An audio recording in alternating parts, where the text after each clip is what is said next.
Soal dan aplikasi kelompok 1, nomor 1, halaman 441. Sejumlah besar berlian di dunia didatangkan dari Rusia dan Afrika Selatan. Anggaplah bahwa biaya marginal penambangan berlian adalah $1.000. Sedangkan permintaan berlian dijelaskan oleh skedul berikut. Harga $8.000, jumlah permintaan $5.000. Harga $7.000, jumlah permintaan $6.000. Harga $6.000, jumlah permintaan $7.000. Harga $5.000, jumlah permintaan $8.000. Harga $4.000, jumlah permintaan $9.000. Harga $3.000, jumlah permintaan $10.000. Harga $2.000, jumlah permintaan $11.000. Harga $1.000, jumlah permintaan $12.000. Soal A, seandainya di dunia ini terdapat banyak produsen berlian, bagaimana harga dan jumlah produksinya? Soal B, jika di dunia ini hanya ada satu produsen berlian, bagaimana harga dan jumlah produksinya? Soal C, seandainya Rusia dan Afrika Selatan membentuk sebuah kartel, apa yang akan terjadi pada harga dan jumlah produksinya berlian? Jika kedua negara tersebut dapat membagi pasar secara sama besar, apa yang terjadi dengan produksi berlian Afrika Selatan serta keuntungannya? Apa yang terjadi dengan keuntungan penjualan berlian Afrika Selatan? Seandainya negeri ini menaikkan produksinya secara sepihak sebanyak 1.000 berlian, sementara Rusia tetap mematuhi kesepakatan yang ada. Dan yang bagian D, gunakan jawaban pada soal C untuk menjelaskan mengapa kesepakatan kartel seringkali tidak berhasil. Perkenalkan, nama saya Gilang Sepatriadi. Di sini saya akan soalnya adalah sejumlah besar berlian di dunia didatangkan dari Rusia dan Afrika. Sekarang permintaan berlian akan adalah schedule berikut. Soal bagian A, seandainya di dunia ini terdapat banyak produsen berlian, bagaimana harga dan jumlah produksinya? Jawabannya adalah jika terdapat banyak produsen berlian, persaingan sempurna, harga berlian akan ditentukan oleh biaya marginal produksi. Marginal cost, karena setiap produsen adalah price taker. Biaya marginal telah disebutkan sebesar $1.000 dalam kondisi ini. Yang pertama adalah harga berlian, harga akan turun ke $1.000 sesuai dengan biaya marginal karena produsen bersaing secara sempurna. 2. Jumlah produksi pada $1.000, jumlah permintaan timon adalah 12.000 unit dari table. Kesimpulannya adalah harga berlian $1.000, jumlah produksinya sama dengan 12.000 unit. Dan dari saya, terima kasih. Assalamualaikum warahmatullahi wabarakatuh. Perkenalkan, saya Sultan Asral Kausa. Saya akan disini presentasikan bagian saya pada kelompok 1 dengan soal sejumlah besar berlian di dunia didatangkan dari Rusia dan Afrika Selatan.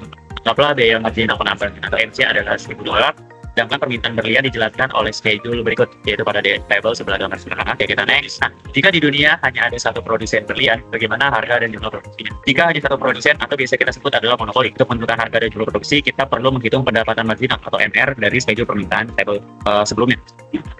Di mana kita memerlukan pendapatan total TM dihitung sebagai P kali Q, lalu MR adalah turunan TR terhadap Q atau perubahan untuk setiap tingkat output. Kita next. Nah, berikut adalah tabelnya. Monopoli memproduksi di tingkat di mana MS sama dengan MC. Karena biaya marginal atau MC adalah 1.000, kita dilihat dari tabel bahwa MR lebih besar dari 1.000, yaitu pada Q dengan jumlah 6.000. Jadi monopoli akan memproduksi sebanyak 6.000 berlian dan menjualnya pada harga $7.000 sesuai tabel sebelah kiri. Keuntungan yang dapat dihitung dengan cara harga dikurang MC dikali dengan Q, yang dimana 7.000 dikurang 1.000 dikali 6.000, yaitu mendapatkan keuntungan sebesar 36 juta.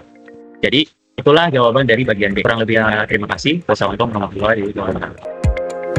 Lalu selanjutnya, soal C di sini, yaitu seandainya Rusia dan Afrika Selatan membentuk sebuah kartel, apa yang akan terjadi pada harga dan jumlah produksi berlian? Jika kedua negara tersebut dapat membagi pasar secara sama besar, apa yang terjadi dengan produksi berlian Afrika Selatan serta keuntungannya? Dan apa yang terjadi penjualan berlian Afrika Selatan seandainya negara ini menaiki produksinya secara sepihak sebanyak 1.000 berlian, sementara Rusia tetap mematuhi kesepakatan yang ada? Pertama-tama itu, kita akan bahas apa itu kartel. Kartel adalah persekongkolan antara beberapa produsen untuk mengontrol harga dan produksi. Tujuannya memaksimalkan keuntungan kolektif, dan tantangannya itu kepercayaan antar anggota dan insentif untuk melanggar kesepakatan. Masa soalnya itu, yang pertama, total produksi diatur menjadi 7.000 berlian. Yang kedua, harga pasar ditetapkan pada 6.000. Yang ketiga, produksi per negara, Rusia itu 3.500 dan Afrika Selatan itu 3.500. Dan keuntungan masing-masing 21 juta, itu pendapatan dikurangi 3.500 itu adalah biaya, menjadi 17.500. Lalu selanjutnya, jika Afrika Selatan melanggar kesepakatan, Afrika Selatan meningkatkan produksi menjadi 4.500 berlian. Yang kedua, total produksi kartel naik menjadi 8.000 berlian, harga pasar turun menjadi 5.000. Keuntungannya Afrika Selatan itu dengan 22.500 dikurangi 4.500 menjadi 18 juta, Rusia 17.500 dikurangi 3.500 menjadi 14 juta. Lalu dampaknya dengan melanggar kesepakatan, yang pasti harga pasar turun dan mengurangi keuntungan kolektif. Keuntungan Afrika Selatan naik sedikit tapi merugikan Rusia. Yang ketiga, hubungan antar anggota kartel akan memburuk. Yang terakhir, potensi kehancuran kartel karena ketidakpercayaan. Gunakan jawaban Anda pada bagian C untuk menjawab bagian D, mengapa kesepakatan kartel seringkali tidak berhasil. Kartel seringkali gagal karena insentif bagi setiap anggota untuk melanggar kesepakatan. Dengan menaikkan produksi secara sepihak, anggota yang melanggar dapat meningkatkan keuntungan jangka pendek, tetapi merugikan anggota lainnya dan menurunkan harga pasar.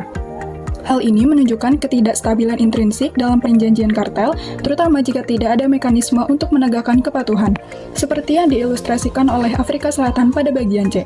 Jadi, kesimpulannya, perjanjian kartel seringkali tidak efektif karena satu pihak memiliki insentif yang kuat untuk menipu guna meningkatkan laba.